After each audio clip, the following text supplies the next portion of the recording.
Hello friends, అందరికీ నమస్కారం. శృంగారం అనేది స్త్రీ పురుషులకు ఇద్దరికి సంబంధించింది. ఇందులో సిగ్గుపడాల్సింది ఏమీ లేదు. ఎందుకంటే ఈ సృష్టి కొనసాగడానికి భార్యాభర్తలు ఖచ్చితంగా శృంగారాన్ని చేయాల్సి ఉంటుంది. కొందరైతే శృంగారాన్ని ఏదో భూత పదంలాగా భావిస్తుంటారు. దాన్ని మనం అర్థం చేసుకునే రీతిలో ఉంటుంది. అంతేగాని మన నోటి నుండి చెప్పడంతో అది భూతగా ఏమీ మారదు. మన ఆలోచనలు సరిగ్గా ఉంటే అలాంటి మాటలు మాట్లాడినా తప్పేమీ లేదు. అయితే 40 సంవత్సరాల ఆడవారికి శృంగారం ఖచ్చితంగా అవసరమని ఒక సర్వేలో తెలిసిందట.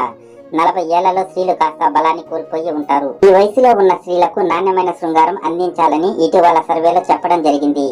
40 సంవత్సరాల స్త్రీలకు ఎలాంటి శృంగారం అవసరమో ఈ వీడియోలో తెలుసుకుందాం. సంసార పక్షంగా ఉండే ఆడవారు ఎక్కువగా నాణ్యమైన శృంగారం కోరుకుంటారట. ఎందుకంటే ఇందులో ఒత్తిడి, ప్రేరణ, ప్రకంపనలు ఉండవు కాబట్టి. 40 ఏళ్లలో ఉన్న స్త్రీల శరీరం అలసిపోయి ఎన్నో ఒత్తిడులకు గురై ఉంటుంది. భర్త, పిల్లలు, కుటుంబ బాధ్యతలు, సంసారం ఇలా ఎన్నో ఉంటాయి. కాస్త విశ్రాంతి తీసుకునే వయసు కాబట్టి ఇప్పుడు ప్రశాంతమైన, ఒత్తిడి లేని శృంగారం కోరుకుంటారు. అయితే భర్త ప్రేమ ఇందులో చాలా ప్రధానం. ఎందుకంటే తను సుఖపెట్టేది భర్త కాబట్టి ఆమె అయిష్టాలను తెలుసుకుని ఆమెకు ఏ విధమైన శృంగారం ఇష్టమో తెలుసుకుని ఆ విధంగా ఆమెకు అందించాలి. నెంబర్ 2, వయసులో ఉన్నప్పుడు ఎలాంటి ఒత్తిడినైనా భరిస్తుంది ఆడది. 40 సంవత్సరంలో దాటిందంటే ఆడవాళ్లలో ఇమ్యూనిటీ పవర్ అనేది తగ్గిపోతుంది. తన శరీరం ఎలాంటి కంఫర్ట్ ని కోరుకుంటుందో ఆ పద్ధతిలో సంభోగాన్ని చేసినట్లయితే వాళ్ళు మీ మీద ఎక్కువ మక్కువను చూపిస్తారు. కొందరు మగవాళ్ళు ఆడవాళ్ళ ఇష్టాలతో పని లేకుండా ఎలా పడితే అలా క్రూరంగా సంభోగంలో పాల్గొంటుంటారు. ఇలాంటి భర్తలతో ఎలాంటి స్త్రీలు కూడా సంతోషంగా వారి కోరికలు తీర్చుకోలేరు. ఎందుకంటే వాళ్ళకు ఇష్టం లేని పద్ధతిలో చేస్తారు కాబట్టి. నెంబర్ 3, స్త్రీలకు 20 ఏళ్ల వయసులో ఉన్న కామ కోరికలు 40 ఏళ్ల వయసులో కూడా ఉంటాయి. కానీ ఈ వయసులో వాళ్ళకి శరీరం సహకరించక అసంతృప్తికి గురవుతూ ఉంటారు.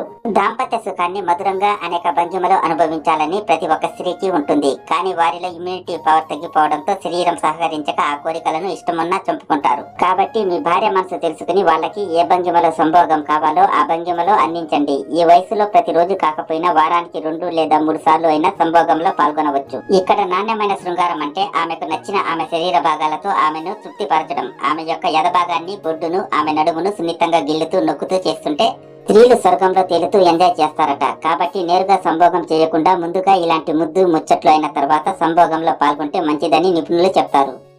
కొందరు ఆడవాళ్లు మాత్రం 40 ఏళ్ల వయసులో కూడా ఎంతో కసితో ఉంటారు. ఇలాంటి వాళ్లకు 20 ఏళ్ల వయసులో చేసిన సంభోగాన్ని అందించడం మంచిది. ఎందుకంటే నెమ్మదిగా, సున్నితంగా చేస్తే వీరు తృప్తి చెందక పరపురుషులతో చెడుదారిలో నడిచే అవకాశం ఉంటుంది. కాబట్టి ఇలాంటి స్త్రీలకు అలాంటి శృంగారం అందించడమే మంచిది. ఇలాంటి కొందరు స్త్రీలు తమ భర్తతో తృప్తి చెందక పరాయి పురుషులతో సంబంధాలు పెట్టుకుని వాళ్ళు ఆనందాన్ని పొంది తృప్తి చెందుతూ ఉంటారు. భర్త ఉండగానే పరాయి పురుషులతో సంబంధాలు పెట్టుకుని బతికే ఆడవారికి సమాజంలో గౌరవం ఉండదు. ఎన్ని కోరికలు ఉన్నా తన భర్తతోనే వాటిని తీర్చుకోవాలి. ఈ వయసులో అలాంటి అక్రమ సంబంధాలు పెట్టుకుంటే సమాజంలోనే కాదు ఇంట్లో కూడా అసహించుకుంటారు. ఈ వయసులో అందరికీ ఆదర్శంగా ఉండాలి.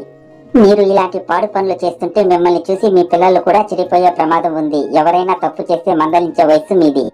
అలాంటిది మీరే తప్పుడు పనులు చేస్తుంటే ఇక మీ పిల్లలు ఎలా బాగుపడతారు? మా అమ్మే తప్పు చేస్తుంది కదా, ఇంకా మనం చేస్తే ఏముంది అని పిల్లలు కూడా తప్పుడు మార్గంలో నడుస్తారు. ఈ వయసులో కుటుంబ బాధ్యతలు మీపైనే ఉంటాయి. కాబట్టి ఎలాంటి తప్పుడు పనులు చేయకుండా ఎలాంటి కోరికలు ఉన్నా మీ భర్తతోనే తీర్చుకోవడానికి ప్రయత్నించండి. మీ భర్త వయసులో ఉన్నప్పుడు తీర్చకపోయినా ఈ వయసులో మాత్రం వాటిని ఖచ్చితంగా తీరుస్తాడు. ఎందుకంటే కొందరు మగవాళ్ళు ఆ వయసులో యవ్వనంలో ఉండి మిమ్మల్ని పట్టించుకోకుండా పరాయి స్త్రీలపై మోజుతో మీ కోరికల్ని తీర్చలేకపోవచ్చు. కానీ ఈ వయసులో ఎలాంటి పురుషుడైనా స్త్రీ మీద ఆధారపడాల్సిందే. ఎందుకంటే స్త్రీలకు 40 ఏళ్ల వయసు ఉన్నప్పుడు పురుషులకు అంతకంటే ఎక్కువ వయసు ఉంటుంది. కాబట్టి ఈ వయసులో అన్ని పనులు వాళ్ళు చేసుకోలేరు. వారికి మీ సహాయం తప్పకుండా అవసరం. అప్పుడు అతను చెప్పిందే వేదం. కానీ ఇప్పుడు ప్రతి విషయాన్ని తన భార్యతో చర్చించి మాత్రమే చేస్తారు. ఉడుకు రక్తంలో భార్య మంచితనం గుర్తుకు రాదు. ఇప్పుడు చల్లబడతారు కాబట్టి ప్రతి విషయాన్ని భార్యతో చర్చించి మాత్రమే చేస్తారు. కాబట్టి మీ కోరికలు ఎలాంటివి ఉన్నా మీ భర్తతోనే వాటిని తీర్చుకుని సంతోషపడండి. అంతేగాని పక్కదారిలో నడిచి మీ పరువును తీసుకోవడమే కాకుండా కుటుంబ పరువు తీసిన వారవుతారు. వీలైతే 10 మందికి ఆదర్శంగా ఉండడానికి ప్రయత్నించండి. వీడియో గాన నచ్చితే లైక్ చేసి మరిన్ని వీడియోస్ కోసం ఛానల్ అయితే సబ్స్క్రైబ్ చేసుకోండి.